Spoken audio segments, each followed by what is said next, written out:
नमस्कार दोस्तों, मैं हूं आपका दोस्त राम वर्मा और एक बार फिर हाजिर हूं एक नए प्रमेय के साथ। कक्षा 10वीं के गणित के लिए अध्याय 12 वृत्त एवं स्पर्श रेखा का यहाँ सर्कल का प्रमेय यहाँ चल रहा है। तो दोस्तों, अगर आप नए हैं तो चैनल को फटाफट सब्सक्राइब कीजिए, अगर पुराने हैं तो बेल आइकन दबा दीजिए ताकि मैं जैसे नया वीडियो डालूँ आपको नोटिफिकेशन आ जाए। तो आज का हमारा थ्योरम हम लोग देखते हैं प्रमेय कि बाह्य बिंदु से वृत्त पर खींची गई स्पर्श रेखाओं की लंबाइयाँ समान होती है। ये हमने हमारे सबसे पहले वीडियो जो है वृत्त का, उसमें जो वृत्त की विशेषता है उसमें देख लिए थे। अब उसी को हम लोग यहाँ पे सिद्ध करेंगे। बाह्य बिंदु मतलब ये बिंदु ए है। अगर यहाँ ये वृत्त है, अगर इस पर हम लोग यहाँ से स्पर्श रेखा खींचेंगे, आपको तो ये पता है कि केवल 2 स्पर्श रेखा खींची जा सकती है किसी बाह्य बिंदु से। तो ये 2 स्पर्श रेखा है, ए बी और ए सी। तो इसका ये कहना है कि इसकी जो लंबाई है ए बी और ए सी समान है। ठीक है, ये भी हमने विशेषताएं में पढ़ा था। इसी चीज़ को हम लोग अब यहाँ सिद्ध करेंगे कि ए बी बराबर ए सी है। तो कैसे है, चलिए देखते हैं। तो हमको दिया गया है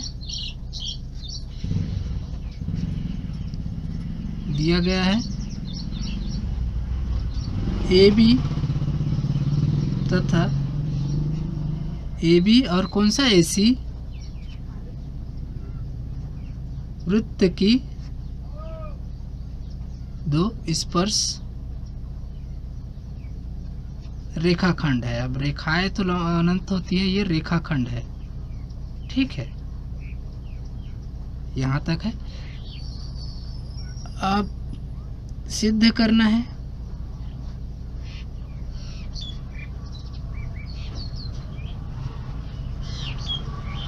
क्या चीज़ सिद्ध करना है हमको, कि जो ए बी है और ए सी बराबर है, ए बी बराबर ए सी है। तो स्पर्श रेखाखंड खींचे उनकी लंबाई समान है, यही हमको सिद्ध करना है। ठीक है, तो ये सिद्ध करने के लिए आपको कुछ रचना करने की ज़रूरत पड़ेगी। जैसे कि रचना में आपको है ना ए बी तथा सी को वृत्त के केंद्र बिंदु O से मिलाए।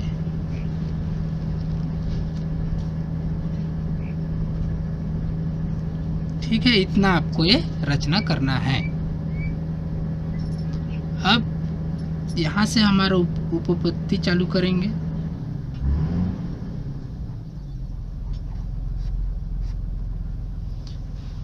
तो सबसे पहले क्या है, इसमें देखिए आपका 2 त्रिभुज दिखाई दे रहे हैं, ए बी ओ और ए सी ओ, यह है। ठीक है ना, या फिर ए ओ बी लिख सकते हैं, त्रिभुज ए ओ बी तथा त्रिभुज ए ओ सी में। ठीक है, अब देखिए, अगर हमको ए बी और ए सी को समान सिद्ध करना है तो ये 2 त्रिभुज है ए ओ बी और ए ओ सी, अगर इसको हम लोग सर्वांगसम सिद्ध कर दिए तो फिर ये इसके संगत भुजाएं हैं, तो उनको बराबर होना ही पड़ेगा। तो हम सबसे पहले इस त्रिभुज को सर्वांगसम सिद्ध कर देते हैं। और किसी भी चीज़ को सर्वांगसम सिद्ध करने के लिए 3 चीज़ों की ज़रूरत होती है। तो वो 3 बराबर चीज़ें हमको इस त्रिभुज के अंदर ढूंढना है, बस। तो ध्यान से देखिए, बी ओ और सी ओ मतलब ओ बी और ओ सी, ओ बी बराबर ओ सी क्यों है? क्योंकि ये एक ही वृत्त की त्रिज्याएं है, एक ही वृत्त की त्रिज्याएं। ठीक है, एक पॉइंट मिल गया। दूसरा क्या है आपका, ये जो ओ ए है ना, ओ ए बराबर ए ओ। ठीक है, ये क्या है, उभयनिष्ठ है, दोनों के लिए कॉमन है। उभयनिष्ठ भुजा।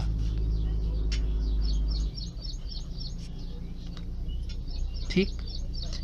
और तीसरा जो आपको मैं वृत्त की विशेषताएं बता रहा था, तब बताया था कि स्पर्श बिंदु से खींची गई त्रिज्या स्पर्श रेखा पर लंब होती है। तो इसका मतलब यहाँ 90 का कोण बना है। कभी भी आप स्पर्श रेखा खींचेंगे, जहाँ यह स्पर्श करेगी और केंद्र से उसमें जब लाइन ड्रॉ करेंगे तो यहाँ पर हमेशा 90 का कोण बनता है।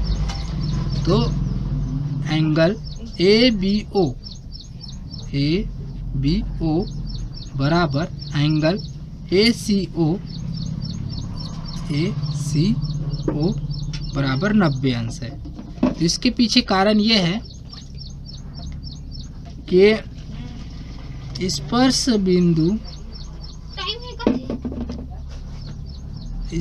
बिंदु पर खींची गई त्रिज्या स्पर्श रेखा पर लंब होती है।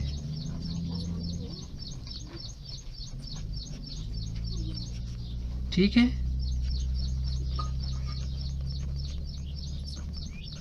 अब आपको 3 पॉइंट मिल गया है, एक भुजा, और ये OA और AO क्या है, ध्यान से देखिए।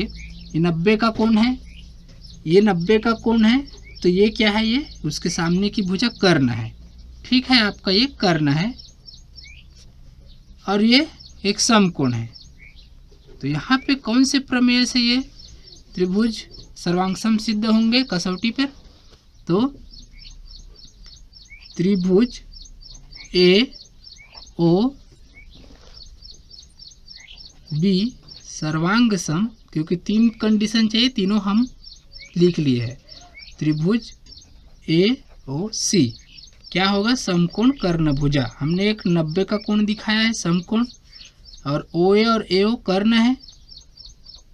ठीक है, और एक भुजा है, तो समकोण कर्ण भुजा कसौटी से या प्रमेय से, कसौटी से। ठीक है।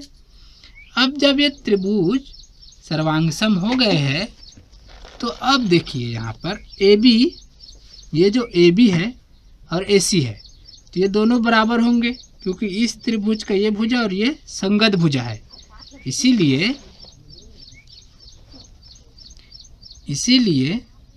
AB बराबर AC।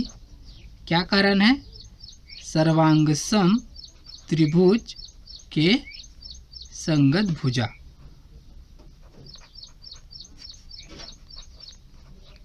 संगत भुजा है। ठीक है, तो ये यहाँ पर हमारा सिद्ध हो गया है। आपको वीडियो कैसा लगा, अच्छा लगा हो तो लाइक कीजिए और कमेंट करके बताइए, और कौन सा थ्योरम आप प्रूव करवाना चाहते हैं। इस चैनल को सब्सक्राइब कीजिए।